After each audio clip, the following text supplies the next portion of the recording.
Hello everyone and welcome to today's Bulldog Athletic Report. I'm being joined on this episode by New Albany head coach Shelby Glebe.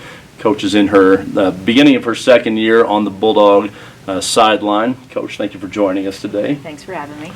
A year ago last summer when you got hired, we're right in the middle of the pandemic. Everything's really shut down, so I think you were pretty limited in what you all could do in terms of team building or being in the gym at all. Now that you've had a full off season with them, what differences have you noticed between getting ready for last year compared to this season? Yeah, I think the biggest thing that we were able to do in the off season, we started lifting and doing some conditioning back in March and kind of went all the way through summer. And the biggest thing for me and the most important part for me was just building the relationships that we didn't get to build, before. So just being with them, I would lift with them and struggle with them. So, I'm also like human. But just being able for them to see me outside of basketball and for me to see them outside of basketball was huge. During COVID, you can only get to know teenage girls so much through Google Meets, because they don't like to show their face and stuff. So as far as relationships, that was probably the biggest thing, and just building that camaraderie. So. You've got a 5-player senior class coming back this year, and that includes Malia Rowland and Taylor Treat. They've been longtime starters for you. Mm-hmm. I think any good high school team, if they're going to have any sort of reasonable success, needs to have good backcourt play. What are you going to be needing out of Taylor and Malia this year, whether in terms of production or leadership, for you all to have the best version of this Bulldog squad? Yeah, we talked to Taylor and Malia and really the senior class about, and it kind of makes them, embarrassed a little bit when we say, like, whether or not you think it, the younger girls and the other girls on the team look up to you for leadership when things are going bad in a game. Like, you two or you three or whoever's on the court, they're who they look to. So really the biggest thing for both of them, and especially Taylor and Malia, as far as leadership, that's what we've really been needing. We know that they can score and output, however many points we know for a game. Malia worked on her shot in the off season, and she was 4 for 5 from the 3-point line on Saturday at the scrimmage. So offensively, they're where we need them. Leadership wise is where we're really going to need to see them grow and kind of take over the team this year. Last week you had Bulldog Blackout. This is the first time that we've had anything like that at New Albany. For those that weren't here, sort of a midnight madness type of event. We had the middle schoolers, the high schoolers, you all had the dance team, cheerleaders, step team out there, a silent auction to go along with that. What was the genesis for that event, and how do you feel for a first go-around that it turned out? Our goal, it was a fundraiser, but our main goal, my main goal for that was just create excitement around girls basketball at New Albany. The last few years, it's kind of been in the shadows, and especially when you're trying to build something, you want your young kids to be excited to play for you and to be a part of your program. So the main goal was to get them excited, and I think we accomplished that. And then just the turnout, it was, for the first night or the first time ever doing it, it was phenomenal. So I know the girls are already talking about next year, and the younger girls are excited about it too. So that was goal accomplished with that. Okay. Every team's got a slightly different feel or makeup of that team. You had some graduation losses that included Lane Burke and Delaney Ewing, who were 2 of your better outside shooters. Yep. Have you found out in the preseason so far that you've got some people that are capable of stepping up into that role, or does the dynamic of the team change with the loss of those 2?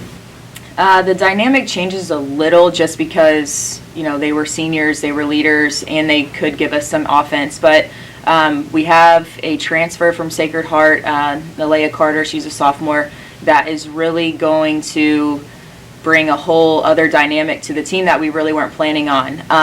Taylor can shoot the outside shot, Malia can now as well, Leia can too, but she's a really good driver, she's a really good creator, so I think that's going to open the floor up a little bit more for Taylor, especially. Last year Taylor was kind of our go-to offensively, and other teams knew that too. So, it was no secret, if you shut Taylor down, then you pretty much had us. So adding Leia to the point and letting her create for Taylor and Malia, that's going to be huge for our offense this year. Okay. At Bulldog Blackout, I noticed several new faces on the sidelines helping you out. Can you give us a rundown of some of the new additions to your coaching staff this season? Yep. So my sister's still around, Kelsey Miller. She's not helping as much. She has, like I joke around, she has a real job. So she's helping out as much as she can. Tiffany Langford is going to be our JV coach this year. And then we added Alex Ketterer, who is also our 5th and 6th grade coach at Hazelwood, and also has her little daughter Lexi. She wants her to go through the program through the feeder system, so that's awesome. And then we added Tanya Trong and Austin Shane as well. Okay.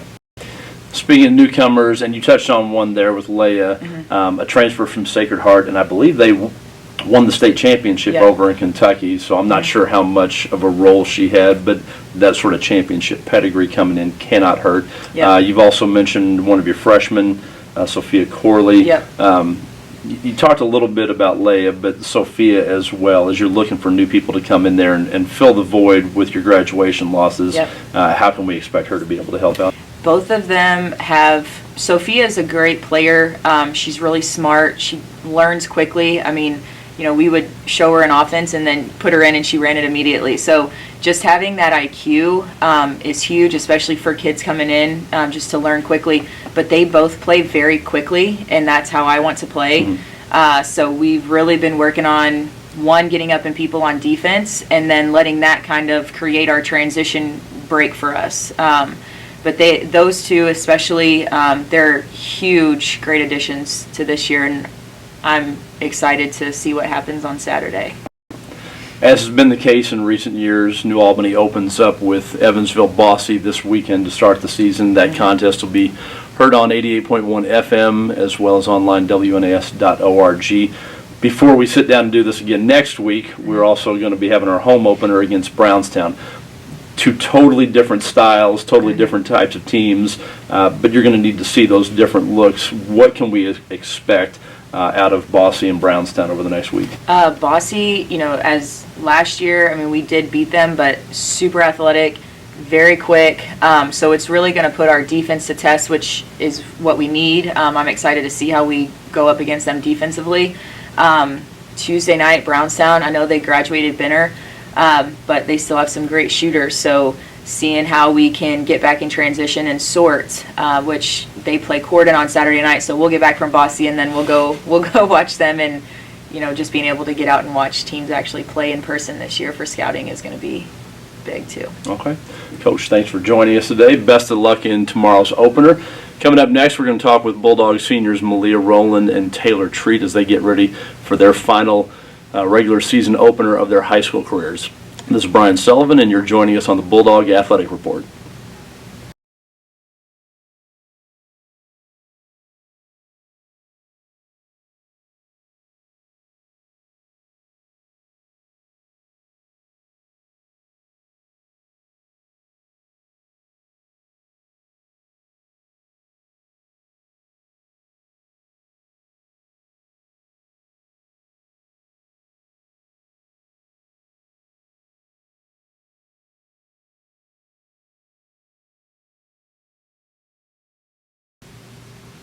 All right, welcome back to the Bulldog Athletic Report. As we get closer to the start of basketball season, it'll be New Albany on the road Saturday afternoon taking on Evansville-Bosse as we kick off the 2021-22 Winter Sports Campaign.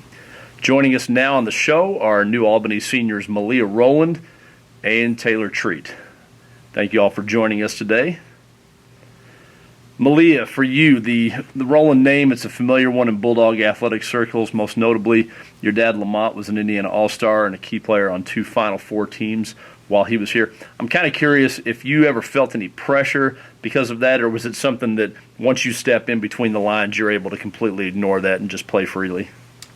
I mean, there's always a certain amount of pressure just with the last name because none of them were bad. They were all good.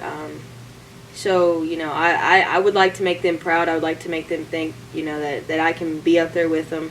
I don't have the size that the rest of them had, and I don't have, the jumping abilities that they had. But it's a little bit of pressure, but not like pressure from everyone else, it's pressure that I put on myself to be the best me that I can be on the court because of what I have to represent.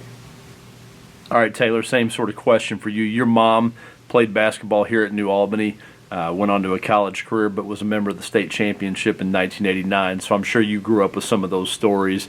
Any pressure on you other than what you naturally put on yourself, or do you just go out there and play and you don't ever think about that? I mean, obviously I've thought about it because it's like my mom won here. Obviously I wanted to win here coming in freshman year. That was my whole goal. We've talked about it to win a state championship. Sadly, it has not happened the past 3 years, hoping for this last year. But it doesn't really put a lot of pressure on me. My mom doesn't, she expects me to do what I can do and do the best I can, and that's all she can ask for, and that's all I can ask for. So. All right, Malia, you came in right off the bat as a freshman and made an instant impact. You scored 10 or 12 points in your first varsity contest. You've been a constant in the rotation ever since. How, though, have you seen your role change in the player during your 4 years from freshman now to a senior? Okay, so my freshman year, it was more like, you're coming in. I did start that game, but you're coming in as a sixth man. You got to help us out, when we're in a pickle, when somebody's tired, foul trouble. I was that person. And then as, people graduated and as I got bigger and stronger, I gained a more aggressive role on the team and a more dominant scorer and a more offensive-minded player, and not really as a relief. And now I would say, this year I've got a pretty big role to be a leader on the court, to be a leader in practice, to score, to be a big help on defense. So, I mean, they're drastic changes, but it wasn't anything that I couldn't handle, and it just came with time. Same type deal as Malia. You came in, you're in the, if not starting lineup, you're in that regular 6-7 player rotation from day one. How has your role changed during your 4 years from where you were as a ninth grader to what they expect out of you this year? Coming in my freshman year, having a different coach, Coach Guerin, she kind of wanted me to play the floor general. Give the ball to our seniors, let them do what they do, pass it, keep the ball under pressure, things like that. But this past year, we lost a lot coming from sophomore year to junior year, and so I had to step up and basically be the man. So did Malia. Come up, score points, do everything basically. And so I think just the biggest change has becoming like those seniors that I gave the ball to, that now are my freshmen coming in, my sophomore that are coming in when I'm a senior are now giving the ball to me. So it's just that different change.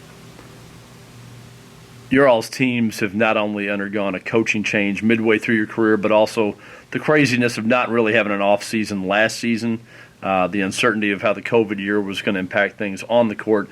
What does this team need to do now that things are closer to being back to normal to send your all senior class out with the best year you've had? We've been working on it in practice, and in the scrimmage, and we really we're faster than a lot of teams we're going to play. So pushing the ball, getting the ball out, communicating, being a team on and off the court, chemistry doesn't come with just practice. So it's not that we necessarily have to hang out with each other every day, but talk to them in the hallways. Let them know that you're here for them if you need anything. But really just getting the chemistry to flow together, especially with our transfer and, some new adjusted roles on the team. Just chemistry and really trying to work together and communicate on the floor. I think this year, honestly, the past few years we've had people who I just don't want to be here, honestly. I just think that's what it is. They just didn't love the game like the seniors this year do. And I think this year, just getting everybody on the same page of what we want to accomplish this year, going into games, wanting to win, not thinking, we've had losing seasons. So going into this year, being on, a high note of, we want to win, this is what we want to do, this is what we want to accomplish, I think that's the biggest difference, is just the mindset. This will be the 8th year, counting your time at Hazelwood Middle School, that you two have been on the court together. How does that help your all's interaction on the court, because you played so many minutes and you're so familiar with one another's styles out there?